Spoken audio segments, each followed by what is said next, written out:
In the winter of 1943, as the war in Europe entered a phase from which there would be no easy retreat, a decision was made inside the German High Command that was never intended to become public. It was not announced in speeches, not recorded in press releases, and not explained to the German people. It was written quietly, circulated narrowly, and phrased with deliberate ambiguity. Those who received it understood its meaning immediately. Those who did not were never meant to know. This was an order born not from confidence, but from fear, and from the growing awareness that the war Germany had unleashed was no longer unfolding according to plan. By this point, the strategic situation had changed irreversibly. The defeat at Stalingrad had shattered the image of German invincibility, not only abroad, but within the Wehrmacht itself. Entire formations had been lost, experienced officers killed or captured, and the myth of flawless leadership had been quietly broken. On the Western Front, Allied air power was expanding relentlessly, bombing German cities, rail networks, and factories with increasing precision and frequency. In North Africa, Axis forces had been driven back, and the Mediterranean was slipping from German control. What remained was not momentum, but obligation. The obligation to continue fighting a war that could no longer be decisively won. Inside Berlin, this reality produced a dangerous tension. Adolf Hitler, increasingly isolated and distrustful, responded not by adapting strategy, but by tightening control. Decision-making became centralized to an extreme degree. Generals were summoned only to be overruled. Intelligence that contradicted expectations was dismissed. Loyalty mattered more than accuracy. It was within this atmosphere that the secret order took shape, reflecting a leadership mindset that valued obedience and destruction over flexibility or preservation. The order itself was not a single document, but a directive that would later be known by its intent rather than its title. Its purpose was simple and chilling. If German territory were to be overrun, vital infrastructure was to be destroyed rather than allowed to fall into enemy hands. Bridges, factories, power plants, railways, communication centers, all were to be rendered unusable. The logic was rooted in denial rather than defense. If Germany could not hold its industrial base, then no one else should benefit from it. The war, in this vision, would be fought to its final physical remnants. What made the order unusual was not only its severity, but its secrecy. Hitler understood that openly announcing such a policy would undermine civilian morale and provoke resistance from military and industrial leaders who knew the consequences. Germany's economy, already strained, depended on those very systems to feed cities, move troops, and sustain daily life. Destroying them preemptively would not slow the enemy alone. It would accelerate internal collapse, and so the directive was framed as conditional, to be executed only under specific circumstances, leaving room for interpretation while signaling unmistakable intent. Among senior officers, reactions were mixed. Some saw the order as another example of Hitler's growing detachment from operational reality. Others recognized it as a political weapon, designed to enforce loyalty through shared responsibility. By participating in irreversible destruction, commanders would bind themselves to the regime's fate. Retreat would no longer mean survival, it would mean complicity. In this way, the order served not only a military purpose, but a psychological one. On the ground, however, the implications were stark. Engineers, factory managers, and regional commanders faced an impossible dilemma.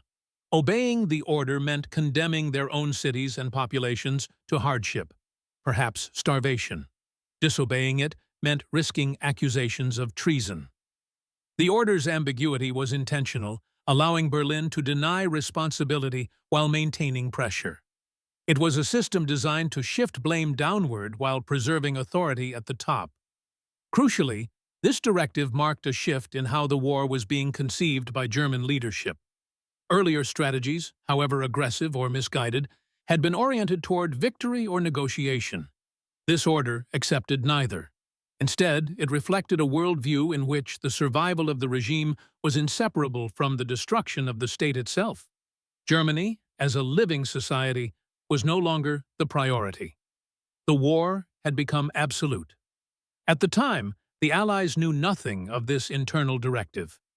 Intelligence reports captured fragments of German defensive planning, but the deeper psychological turn remained hidden. It would only become clear much later, when documents surfaced and survivors spoke of orders that seemed designed to erase the country rather than save it. What appeared outwardly as stubborn resistance was, in part, something darker. As 1943 moved into 1944, the secret directive did not immediately manifest as widespread destruction. Instead, it began to influence the internal mechanics of the German war effort in quieter, more indirect ways.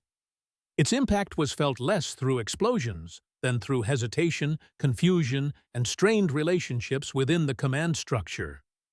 The order existed in the background, shaping decisions not by force, but by implication.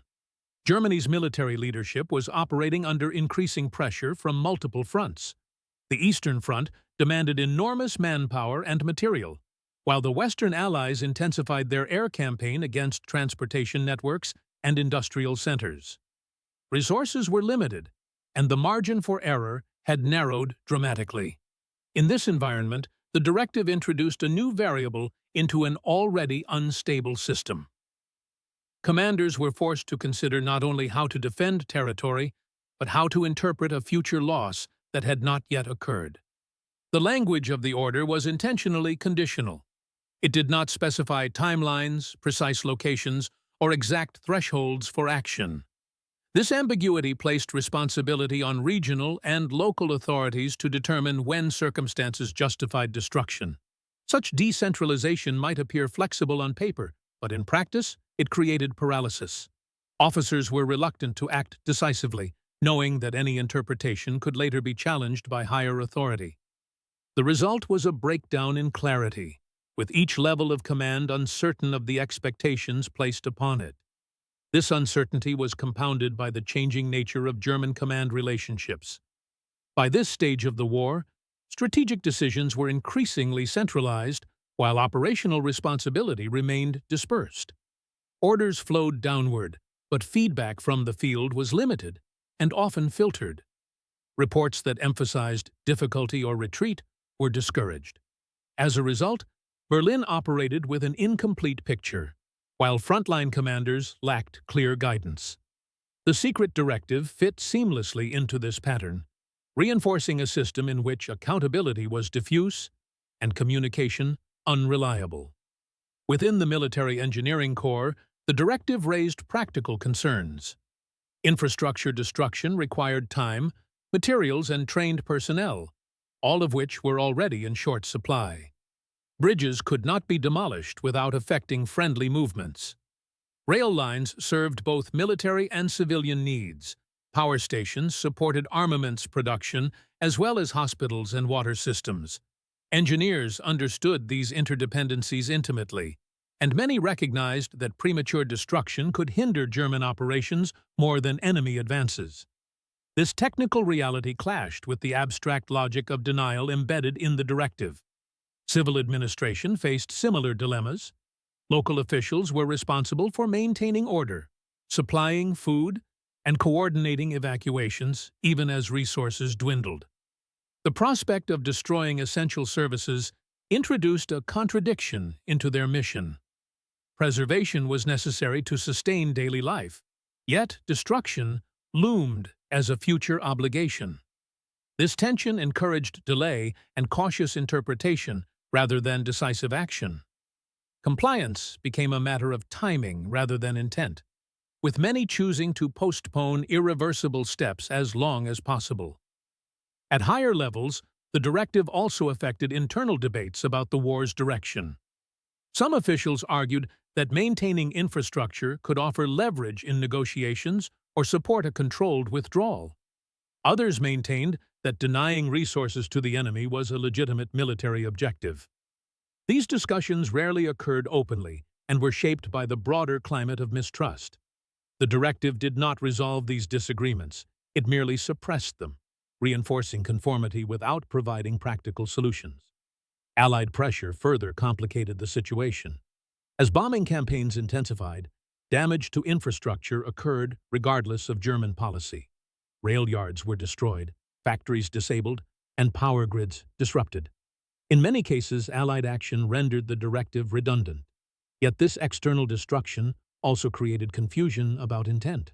When facilities were lost, it was often unclear whether the cause was enemy attack, deliberate demolition, or neglect. This ambiguity made post-war analysis difficult and further obscured responsibility during the conflict itself. From an intelligence perspective, the Allies observed inconsistencies in German defensive behavior. Some key facilities were heavily defended, while others were abandoned intact. Bridges were destroyed in some regions and preserved in others. These patterns suggested internal disagreement rather than coordinated strategy. At the time, Allied analysts attributed this to overstretched defenses and logistical exhaustion. By early 1944, the strategic environment surrounding Germany had narrowed further. The war was no longer being fought at distant frontiers alone. Allied air power now reached deep into the German interior. The possibility of sustained combat on German soil was openly discussed within military planning circles. As this prospect became more immediate, the directive's implications grew harder to ignore. At the center of this tension was the problem of coordination. Germany's war effort depended on an intricate network of railways, canals, factories, and power grids. No single authority controlled these systems entirely. Military commands oversaw transportation for troop movements. Civilian ministries managed energy and food distribution. Industrial offices coordinated production. The secret order cut across these boundaries without redefining them. It demanded destruction without reorganizing responsibility. This fragmentation produced uneven responses. In some areas, preparations for demolition were quietly advanced. Plans were drawn up, charges stockpiled, and key locations surveyed. In others, officials avoided concrete action, citing the need to maintain output. The lack of centralized execution meant that the directive functioned less as a unified policy. Within the military, this inconsistency complicated defensive planning. Commanders responsible for delaying actions needed functioning infrastructure. Premature destruction risked undermining these objectives. As a result, many officers treated the directive as a final contingency. This approach preserved short-term operational flexibility. The issue was particularly evident in transportation planning. Railways were the backbone of German logistics, and their destruction could not be easily reversed. Engineers understood that disabling a major rail junction would isolate entire regions. Yet the directive offered no guidance on prioritization. This absence of detail forced local authorities to make strategic judgments. At the same time, Allied operations intensified the pressure. The landings in Italy and the steady advance up the peninsula demonstrated that German forces could be pushed back. On the Eastern Front, Soviet advances regained momentum, reclaiming territory at a pace that strained German reserves. These developments reinforced the sense that territorial loss was no longer hypothetical. Inside Berlin, however, the strategic response remained constrained by centralized decision-making. Adjustments to policy required approval from the highest levels. As a result, the secret order remained formally unchanged even as circumstances evolved. Its language did not adapt to new realities, leaving those tasked with execution to bridge the gap. This rigidity reflected a broader pattern within the German command system at this stage of the war. Planning increasingly relied on assumptions of control that no longer matched operational reality. The ability to coordinate large-scale actions across multiple regions had diminished. The secret order exemplified this disconnect, demanding decisive action from a system that was already fragmented and under strain. For civilians, the effects were indirect, but increasingly visible. Delays in repairs, shortages of materials, and disruptions to services became more common. While Allied bombing was the primary cause of destruction, the uncertainty created by internal policy contributed to a sense of instability. By the middle of 1944, the war entered a phase in which events moved faster than policy could adapt. The Allied landings in Normandy fundamentally altered the strategic balance in Western Europe. From this point forward, German forces would be reacting rather than shaping events. The secret order, conceived as a conditional measure, was now approaching the circumstances it had been designed for. Yet the system responsible for carrying it out was increasingly incapable of coherent action. The Normandy invasion placed extraordinary strain on Germany's already overextended command structure. Forces had to be rushed from multiple regions. Rail networks were pushed beyond capacity. Coordination between army groups became more fragile by the week. Infrastructure that the directive implied should eventually be destroyed was, in the short term, more vital than ever. Railways carried reinforcements to the front. Bridges enabled withdrawals and counterattacks. Power stations sustained weapons production needed to resist the Allied advance. This contradiction was never resolved. Instead, it deepened the gap between strategic intent and operational necessity. Within the German High Command, debates over priorities became increasingly constrained. The directive remained formally valid, but discussion of its execution was often postponed. There was a widespread assumption that decisive action would be ordered later when circumstances were clearer. In reality, circumstances were becoming more chaotic, not more defined. Each delay reduced the possibility of controlled implementation and increased the likelihood that decisions would be made under crisis conditions. The centralization of authority compounded the problem. Major decisions required approval from Berlin, yet communication channels were increasingly unreliable. Allied air superiority disrupted transport and communications, while the sheer volume of reports overwhelmed staff offices. As a result, guidance from the center arrived slowly or not at all. Local commanders were left to balance immediate military needs against vague future instructions. This uncertainty was especially evident during retreats. As German units pulled back from Normandy and later from southern France, commanders faced immediate logistical challenges. Equipment had to be moved, wounded evacuated, and defensive lines re-established. Destroying infrastructure during these movements risked trapping friendly forces or accelerating collapse. Consequently, many withdrawals prioritized speed and survival over systematic demolition. The directive, while still acknowledged, remained largely unexecuted in its full form. The situation on the Eastern Front reinforced these dynamics. Soviet operations in the summer of 1944 inflicted severe losses and forced rapid retreats across vast territories. Here, too, infrastructure was essential for movement and supply, even as its eventual loss seemed inevitable. The scale of the front made coordinated destruction impractical. Rail lines extended hundreds of miles. Bridges crossed major rivers, and industrial facilities were dispersed across wide areas. Implementing a comprehensive denial strategy under these conditions would have required planning and resources that no longer existed. For civil authorities, the accelerating pace of events reduced their already limited options. Evacuations, food distribution, and emergency repairs demanded constant attention. In many cases, administrators focused on maintaining basic functionality rather than preparing for deliberate destruction. The directive offered no assistance in resolving these competing demands. It did not specify how to balance military withdrawal with civilian needs, nor did it provide mechanisms for coordination between agencies. Its influence remained indirect, shaping expectations more than actions. From a systemic perspective, this period exposed the limits of policy driven by ideology rather than logistics. The directive assumed a level of control and foresight that the German state no longer possessed. It also assumed that destruction could be timed and executed with precision. In practice, the rapid tempo of Allied advances and the fragmentation of authority made such precision impossible. What remained was a growing backlog of unresolved decisions, deferred to an undefined future moment. Allied intelligence assessments during this phase noted signs of disorganization and declining coherence. As the autumn of 1944 approached, The consequences of delayed decisions became increasingly visible across German-controlled territory. The war had entered a phase defined not by planning, but by reaction. Allied forces advanced steadily from the west, while Soviet armies continued to press from the east.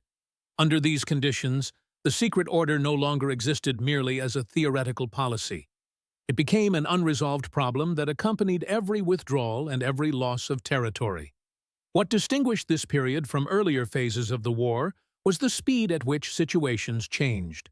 Towns that had been considered secure weeks earlier were now under direct threat. Supply routes shifted constantly, and units were redeployed with little notice. In this environment, the careful timing implied by the directive was increasingly unrealistic. There was rarely a clear moment when a facility could be declared definitively lost while still allowing for orderly destruction. Instead, commanders were forced to make decisions in motion, often with incomplete information and limited resources. The strain on transportation networks illustrated this dilemma clearly. Rail lines were essential for moving troops, equipment, and refugees away from advancing fronts. At the same time, these same lines were among the assets the directive envisioned denying to the enemy. Destroying them too early would hinder German withdrawals. Destroying them too late would leave them intact for Allied use. With no precise guidance from the center, local authorities often chose the option that preserved immediate mobility, postponing irreversible actions for as long as possible.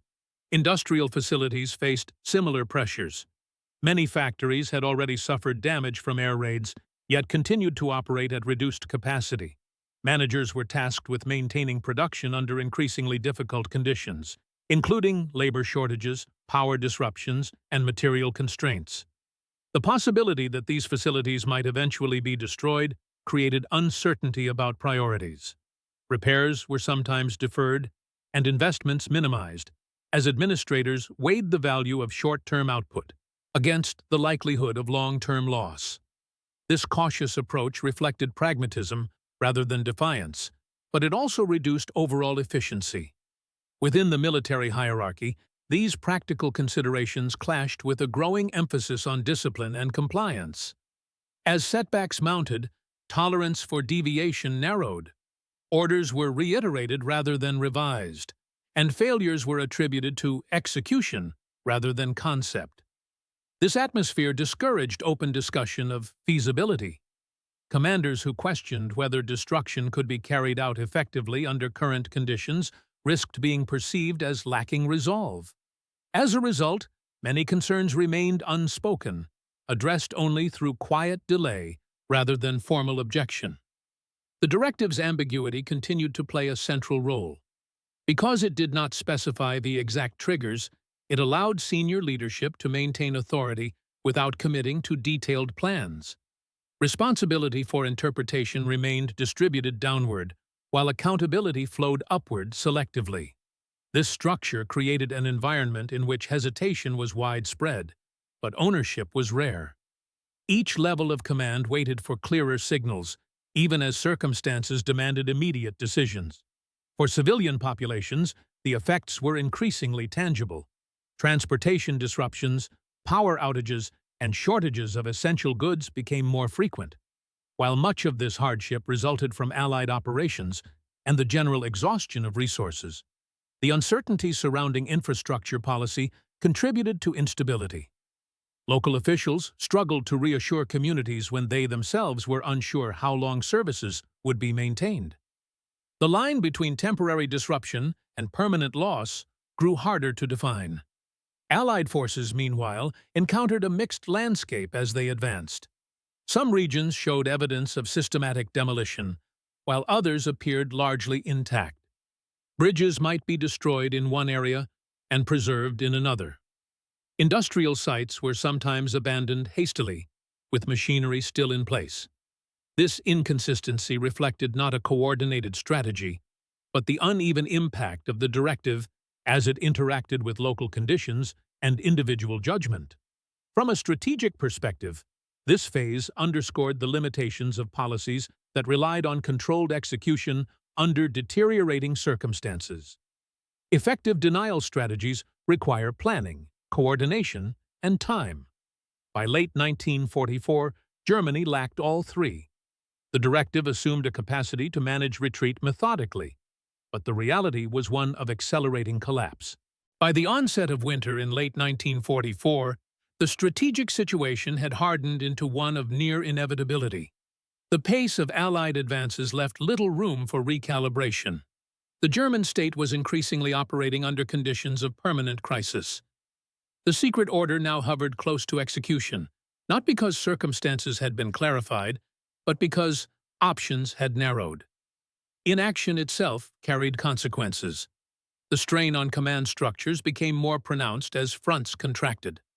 Army groups were compressed into smaller areas, headquarters displaced repeatedly. Lines of communication were disrupted by constant air attack. Under these conditions, centralized oversight became increasingly theoretical. Berlin continued to issue broad directives, but the ability to monitor their implementation diminished sharply. Field commanders were forced to rely on personal judgment while remaining formally bound to policies that assumed a level of coordination no longer present. This disconnect was especially evident during emergency withdrawals. As German units fell back toward the Reich's borders, movements were often improvised rather than planned. Roads were congested with military traffic, refugees, and damaged vehicles. Rail systems, already degraded, operated intermittently.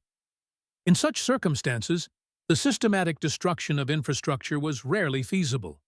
Even when demolition plans existed on paper, executing them required stability that no longer existed on the ground. Within the engineering units tasked with such operations, priorities shifted toward immediate tactical needs. Bridges were sometimes prepared for demolition, but left intact until the last possible moment to allow continued movement. Power installations were guarded rather than dismantled, as they remained essential for communications and command functions. These decisions reflected a pragmatic assessment of necessity rather than an explicit rejection of orders. Survival and mobility took precedence over abstract strategic denial. The civilian administration faced parallel challenges. As the front approached populated areas, evacuations intensified, placing additional demands on transportation and logistics. Maintaining basic services became increasingly difficult, yet their preservation was vital to prevent panic and disorder. Local officials were caught between directives that anticipated destruction and responsibilities that demanded continuity. In many cases, they chose to preserve functionality for as long as possible, postponing irreversible actions in the hope that circumstances might change. At higher levels, the absence of clear feedback distorted perceptions. Reports from the field were fragmented and often delayed. Successes, however limited, were emphasized, while logistical failures received less attention. This selective flow of information reinforced the belief that existing policies remained workable. The secret order continued to exist as a formal solution to a problem that was no longer being addressed systematically. The broader strategic environment further undermined the directive's assumptions. Allied forces had demonstrated an ability to repair and adapt rapidly. Rail lines could be restored, bridges replaced, and production resumed with surprising speed. This reality weakened the logic of denial, as the long-term effectiveness of destruction was increasingly uncertain. Yet, acknowledging this would have required a reassessment of strategy that leadership was unwilling to undertake. On the Eastern Front, the scale of operations rendered comprehensive implementation impossible. Retreats occurred across vast distances, often under intense pressure. Infrastructure was abandoned more often than destroyed, not out of restraint, but out of necessity. In this context, the directive became largely symbolic, representing intent without corresponding capability. Allied intelligence noted the accelerating disintegration of German logistical coherence. Supply shortages, fuel scarcity, and transportation breakdowns were increasingly evident. While these developments were attributed primarily to military losses and bombing, they also reflected the cumulative effect of unresolved policy. Ambiguity, delay, and centralized rigidity had eroded the capacity for coordinated response. From a historical perspective, this phase illustrates the limits of control under sustained pressure. Policies designed for orderly conditions lose effectiveness when applied to chaotic environments. The secret order assumed a controlled transition from defense to denial. What occurred instead was a series of improvised responses shaped by immediacy. By early 1945, the war had reached a stage where structure itself was eroding.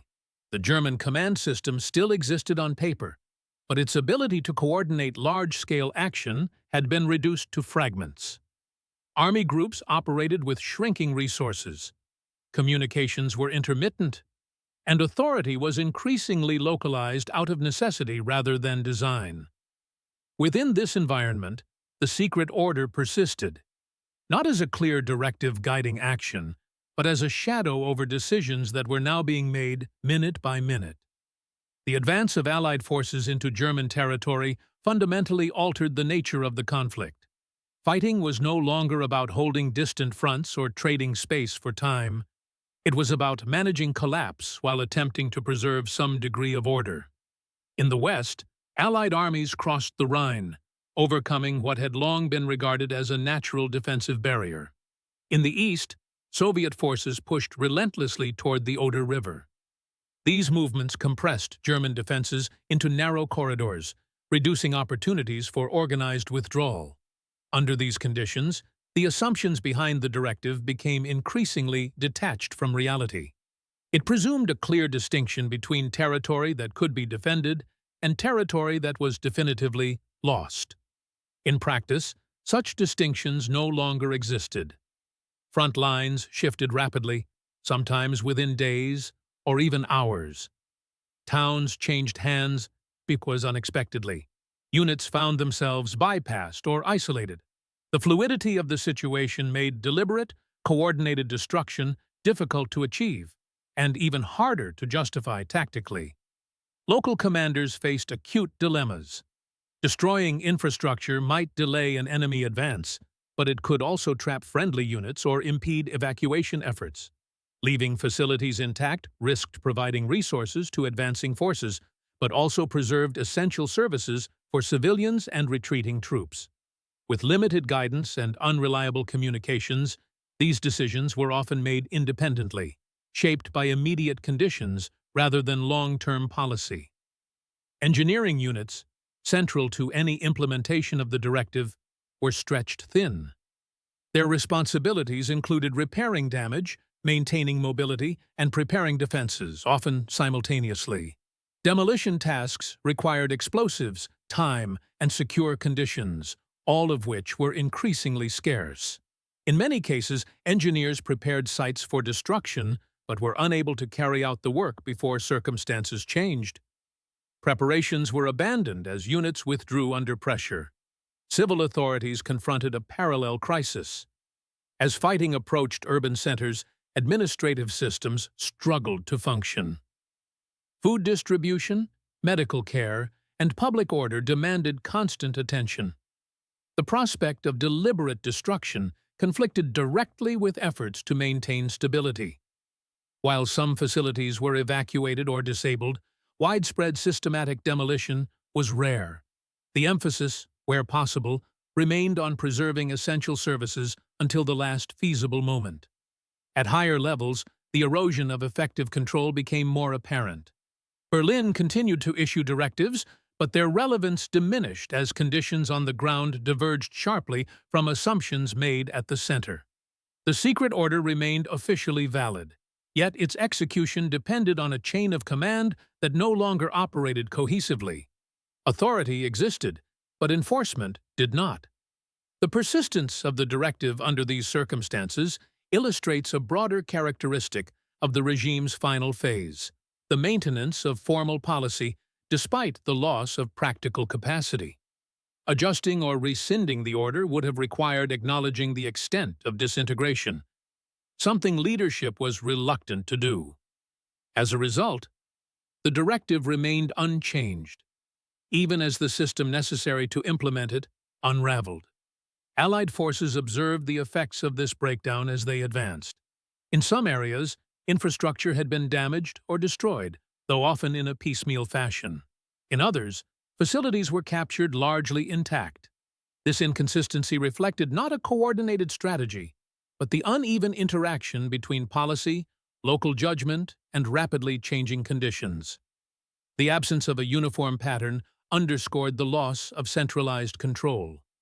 From an analytical standpoint, this phase demonstrates how strategic intent can persist long after its feasibility has vanished. The secret order continued to shape expectations, but not outcomes. Decisions were increasingly driven by immediate survival rather than adherence to overarching plans. The directive's influence was indirect, reinforcing caution and delay rather than decisive action. As German forces fell back toward the capital, the scope for meaningful choice narrowed further. Time, resources, and coordination were all in short supply. By the time the first light crept through the narrow windows of the archive, the researchers understood something unsettling. The order was never meant to rule openly. Its true power came from absence, from guiding events without ever appearing in the story. The newly translated pages confirmed it. The order did not place kings on thrones or generals on battlefields. Instead, it influenced timing, delays, accelerations, missed messages, lost documents, decisions made a day too late or an hour too early. History, the manuscript argued, was not shaped by great moments, but by the smallest misalignments. One passage stood out. It described a doctrine called the quiet wait. The idea was simple. Apply pressure so subtly that no one feels it, yet everything shifts. A treaty collapses because one signature arrives late. A discovery is forgotten because a library burns at the wrong time. A rebellion fails because rain falls on a single road. The order believed overt power was fragile. Hidden influence was eternal. As the team cross-referenced dates from the manuscript with known historical events, the pattern became harder to dismiss. The same symbols appeared near records of delayed mobilizations, cancelled expeditions, and unexplained reversals. Events historians had long labeled as coincidence now formed a chain. Then came the most disturbing section. It detailed a moment when the order almost revealed itself, and why it chose not to. According to the manuscript, there was a brief period when a member faction argued that secrecy was no longer necessary. They believed the world had grown too complex, too fast. Information traveled quicker. Control, they warned, was slipping. Their proposal was radical, a single, undeniable act that would prove the order's existence. Not domination, not conquest, just confirmation. The plan never happened. The reason was chillingly practical. Revealing the order, the council concluded, would immediately create resistance. People would look for enemies instead of causes. Power would become visible, and therefore vulnerable. Secrecy, they decided, was not a weakness. It was the system itself. The manuscript ended that debate with a single sentence, underlined twice. Once seen, influence ends. But Part 8 of the document revealed something even more alarming. The order didn't just influence the past. It prepared for discovery. Hidden among the pages was a contingency protocol, a set of instructions titled If Found. It outlined steps to be taken if fragments of the truth surfaced, not to erase them completely, not to deny them outright, but to bury them beneath noise. Flood the public with half-truths. Encourage exaggerated theories. Blend fact with fiction until nothing could be separated. The goal wasn't silence, it was confusion. Reading this, the researchers realized the terrifying elegance of the plan. If the order were ever uncovered, the revelation itself would be dismissed as fantasy. The manuscript even predicted the rise of hunters, people who would search obsessively for hidden groups, secret elites, unseen rulers. The order anticipated them centuries in advance and welcomed their existence. Every false lead made the real trail harder to follow. And then came the final page of Part 8. It wasn't historical, it wasn't philosophical. It was a warning. The text claimed the order no longer needed to act directly. The modern world, it argued, had learned to replicate the system on its own. Bureaucracy, delays, information overload, endless decision loops. The machine now ran without its creators. The order's greatest success was making itself obsolete. Or so it believed. The last line was written in a different hand, as if added later. If this is being read, the system has failed, or succeeded beyond control. No explanation followed. No signature. Just a symbol scratched into the margin, the same one found on the first page. At this point, the team faced an impossible question. Was the order gone, or had it simply stepped back, letting humanity continue the work for it? The deeper the truth went, the more it dissolved. And for the first time, the researchers wondered if uncovering the order was exactly what it had planned all along. Because if secrecy was power, what did discovery mean? The moment that finally unsettled the researchers was not a symbol, a name, or a hidden diagram, but a single reference that should not have existed. Deep within the manuscript, beyond sections that had already been cross-verified and dated, there appeared a clear temporal marker pointing to a period that occurred well after the document was believed to have been finalized. At first glance, it seemed insignificant, almost accidental, but repeated examinations confirmed that the reference was deliberate. The ink matched later marginal notes rather than the original text, and the handwriting showed subtle differences consistent with an addition made by someone familiar with the manuscript's structure. This suggested that the document had not simply survived its creators, but had been revisited, updated, and quietly extended beyond its original era. What made this addition troubling was not what it described, but how it framed action itself.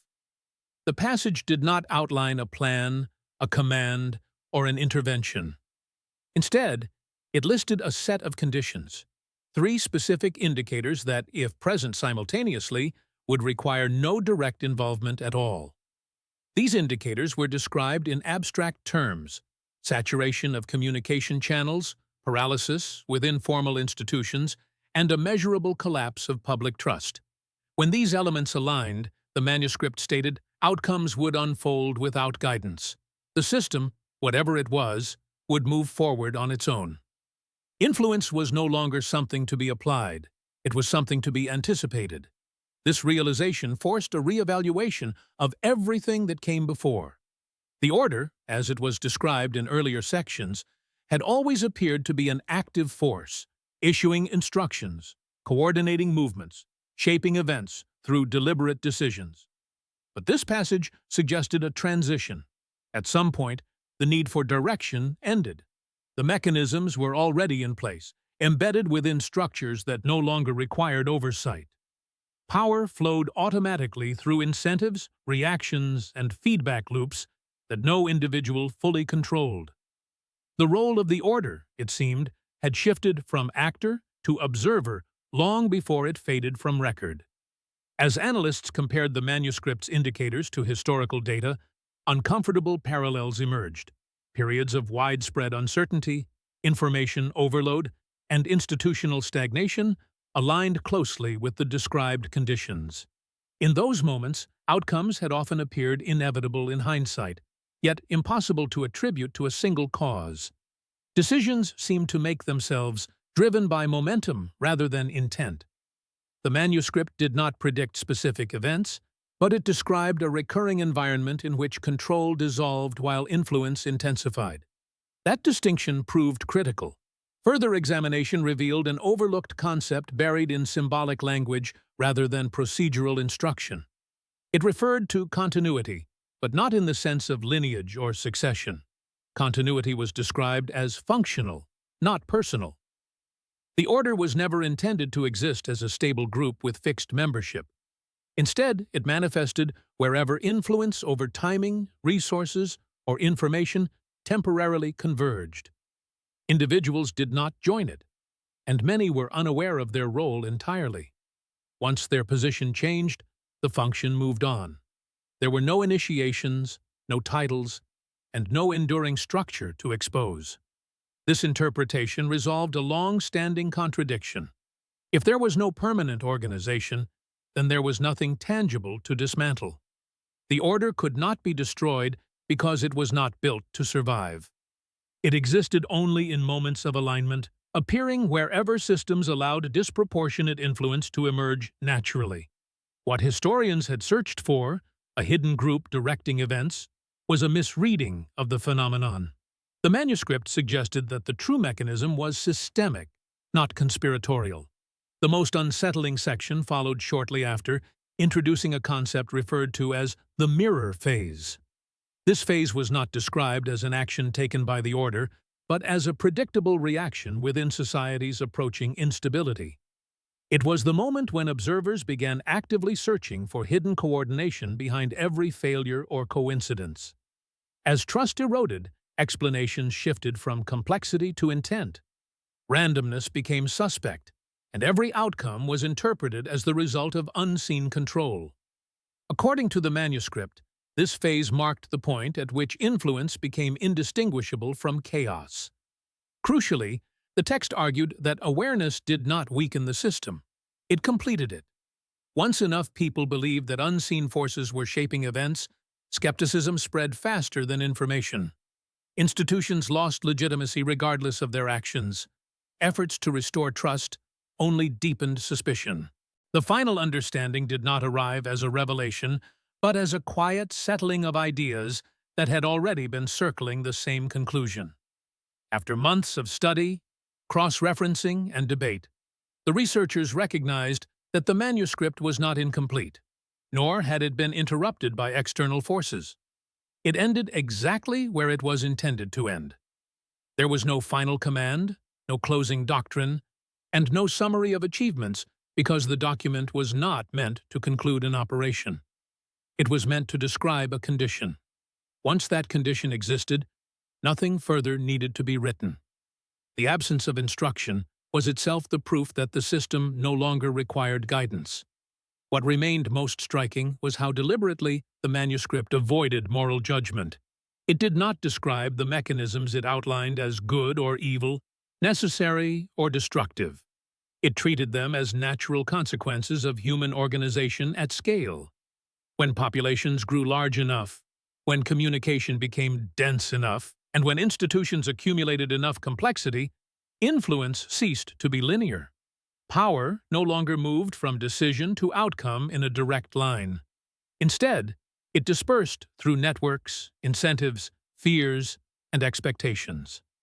No single individual could claim authorship over the result, yet the result still emerged with remarkable consistency. This perspective forced historians to reconsider the very idea of hidden control. The manuscript suggested that secrecy was never the defining feature of the order. Obscurity was. There was a profound difference between actively hiding and simply being indistinguishable from the system itself. The order did not conceal its presence through deception.